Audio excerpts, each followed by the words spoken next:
Hi, I'm Katie Freeman with Freeman Furnishings, and in today's video I'm going to show you how I turned this live edge hard maple slab into a resin and maple table with steel legs. So let's go ahead and get started.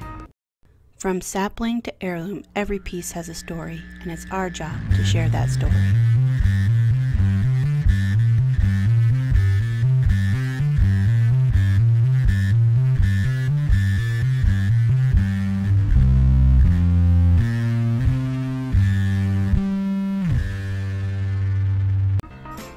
So I purchased this slab of hard maple from a local mill.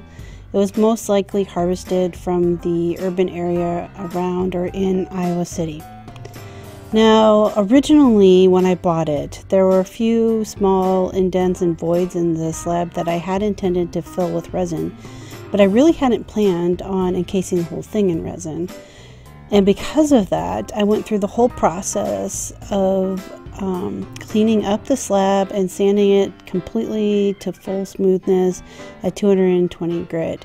So I started with using an Arbor-Tech attachment on the angle grinder, and then using a belt sander, and also using my orbital sander, removing and shaping up machine marks and smoothing out the corners around the edges. I did remove the bark, but still wanted to keep the character of the live edge.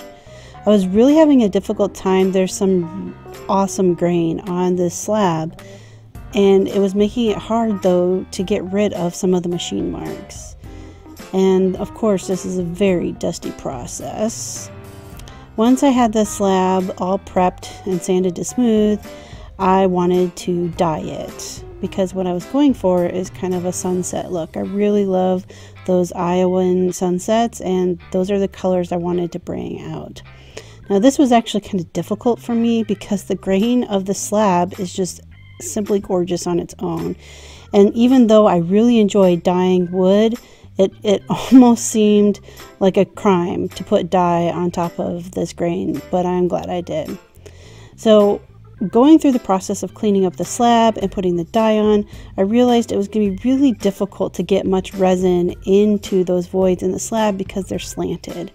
And so I had been watching quite a few YouTube videos and seeing things on Instagram, and decided, why not try my hand at doing a fully encased slab. Now, this project was started the summer of 2017, late summer, early fall, just to give you an idea of when I started working on this. Alright, so what I did is I made a mold box out of melamine, and I used Craig screws, pocket hole screws, to screw it together. I sealed the inside corners with silicone, and then I just used a paste wax, a furniture paste wax, all along the inside of the mold so that none of the resin would stick to the melamine, and I would be able to remove the mold easily.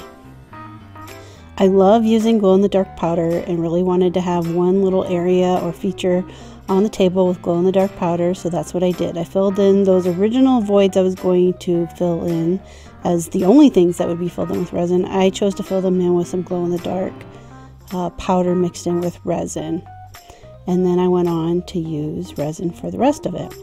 Now, the resin I'm using for this project is just a 2-part epoxy resin that I ordered off of Amazon, and it works pretty well, but you have to do it in many thin layers. And this project total has approximately 9 gallons of resin in it. Because I was going after a sunset, I am using a tinting agent to make most of the resin this orange color, but there were areas that I wanted to mix in swirls of other colors, because when you're looking at a sunset, what do you see? You don't just see one color next to another color, it's all kind of intermixed. And then I added a little bit more glow-in-the-dark powder to the top, not like a thick layer, just mixed it in. Once the final layer of resin had cured, it was time to take the mold off.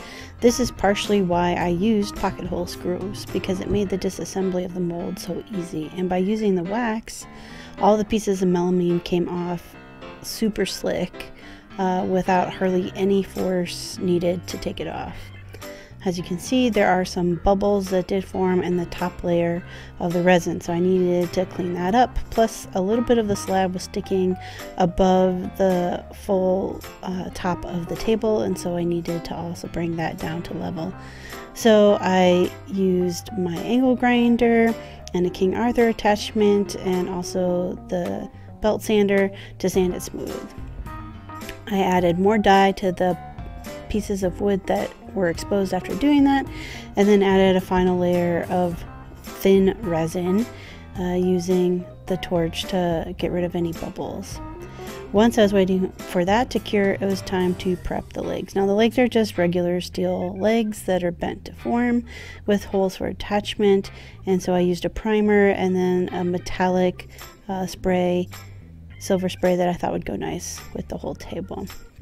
Alright, so the top layer of the table was finally cured, and so I wanted to sand it all the way up to 3000 grit to get a mirror-like surface.